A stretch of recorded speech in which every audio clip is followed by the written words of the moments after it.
Hey gang, funny how things come full circle. Picked this thing up at a pawn shop, probably 7-8 years ago, and gave it to my uncle to use till his garden. Well, he stopped putting the garden out and called me up yesterday to take a spruce out, and I got there and he had a generator that I'd given him and this and a little compound miter saw, and he found that he didn't have a use for any of the three of them, so they all came back home. But this has been sitting for 3 years and it's got old gas in it, so I'm going to do a Bruce Pender type video here. I'm going to dump out the old nasty orange gas, make sure everything's clean, clear, and copacetic with it. I do know that the belt's a little bit too short, so I may go ahead and pop the belt off just to get the motor running. But let's empty this gas tank out. First thing I'll do is just take the screw off the carburetor air cleaner so that it's not in the way. We're just going to dump it into a pan I've got sitting on the floor.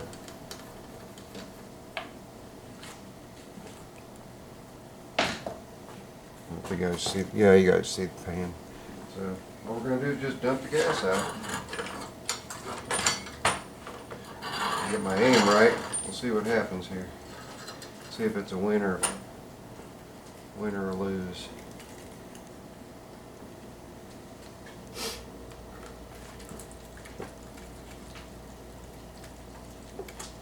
We didn't do too bad though.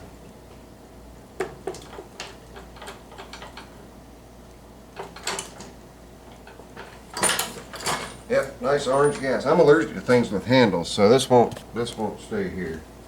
It'll find another home. I get it all? Pretty much. I don't see any gel, so that's good. Gas tank's actually really clean and clear.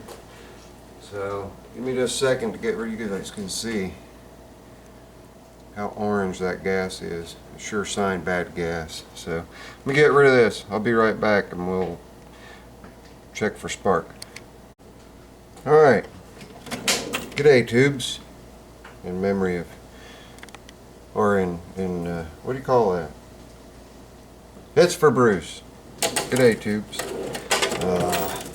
I started an engine that blew all kinds of rust out of the muffler. I don't know if you guys can hear that. I've got all kinds of crap that blew into my drawer glides, which is what the camera is sitting on, is big red. Anyway, let's pop that spark plug off of there, just to make my life a little easier, using one of my new pawn shop snap-ons here.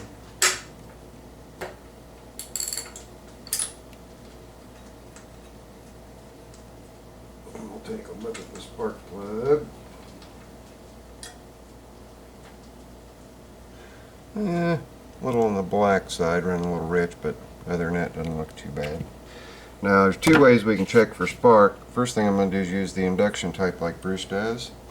And I always just take the spark plug out and grab a magnet, stick a magnet on the head bolt, and stick the spark plug on the magnet. The reason that I do it that way is it just makes it easier to pull over. Let me move it forward a little bit out of that little bit of sunlight. More out of the way. Alright, we can see the induction light here.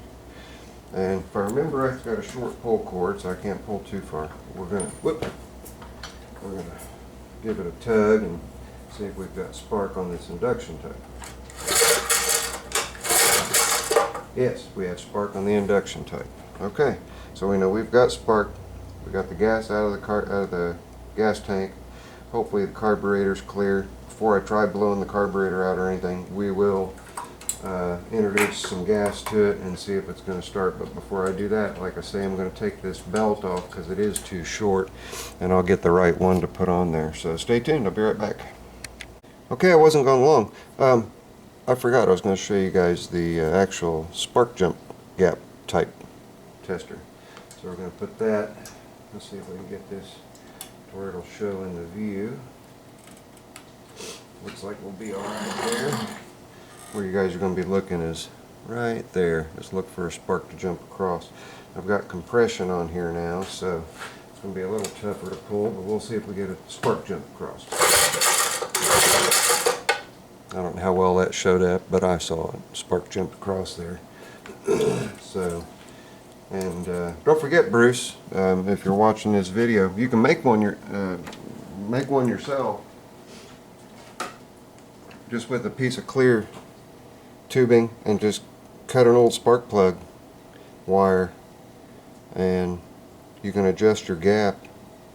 80 thousandths is typical. You want a nice good hard jump going across, so you know, don't forget you can make one of those.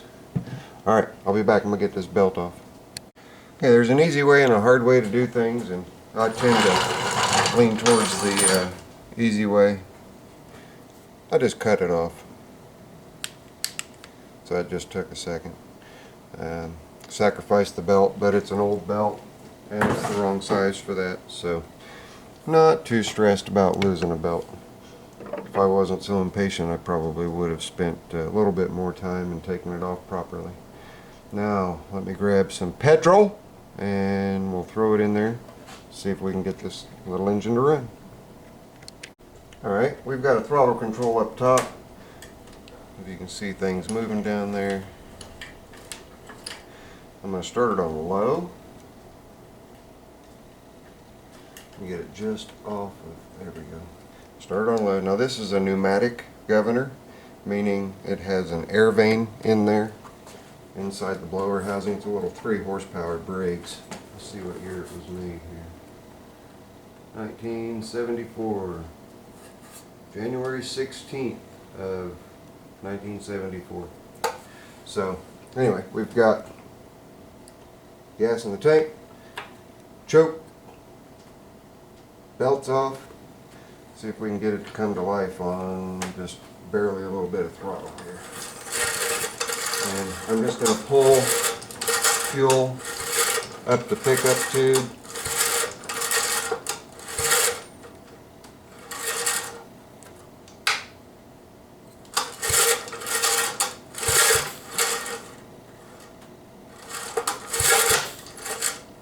There we go. You can just see a little bit of fuel pooling down there, so let's see if she'll start. And also, if I remember right, this one hollers and squallers a little bit. The seal around the starter cog is a little wore out. Let's see if she'll start. Alright, that's a really good sign.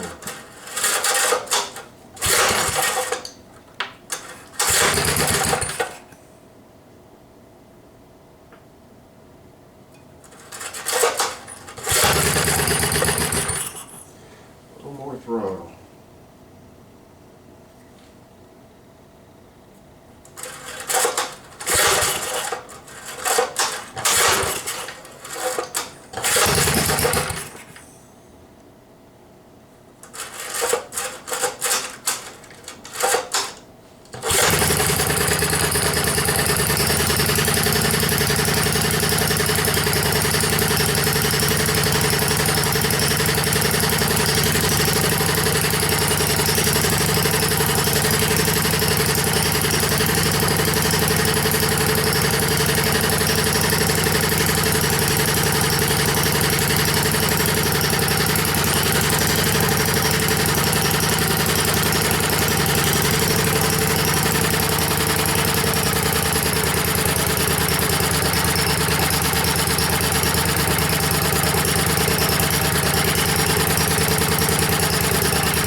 Well, I'd call that a win. I'd call that a win, however I was going to say it.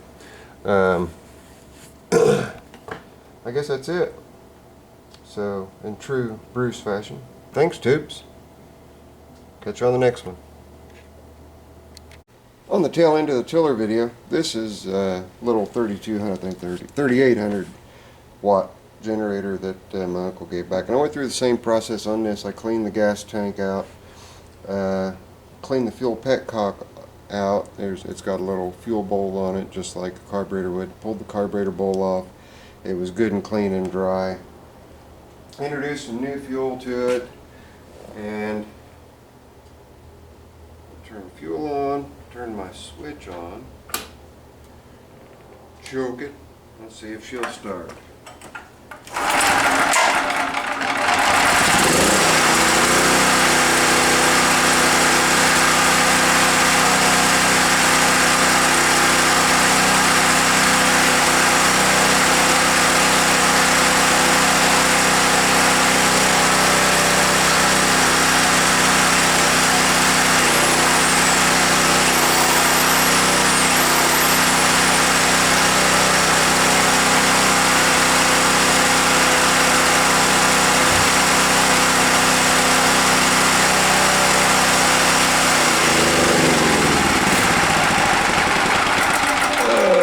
I'll run the rest of the fuel out of that carburetor bowl before I put it up. It's a nice thing about always doing a little bit of preventative maintenance, especially if you know something has sat for a while, like Bruce always does, is empty your gas tanks, clean your gas tanks completely out, clean your carburetors completely out. Spend that little bit of extra time. You don't want to send that orange gas into the combustion chamber, because even if it does start, it's not going to like it at all. And plus, you're not going to know, if you don't pull the carb bowl off, if you've got gel in there from ethanol gas. You're not going to know the condition of things. So, you know, for the 10-15 minutes that it takes to go through something and make sure that it's right before ever trying to start it is always a good idea. And Bruce always practices that. So, that's it. This is Zippo later. Catch ya. I'm out. Just a little add-in. Yes, I did check the oil before I tried doing all that. So, just to let you all know. So, Bruce, my good friend to the north, hope you're having a wonderful day. And this video is just a tribute to you in true Bruce fashion, I believe. Or at least as close as Zippo can get it. So, we got the little tiller engine running. And in true Zippo fashion, this is Zippo later. I'm out.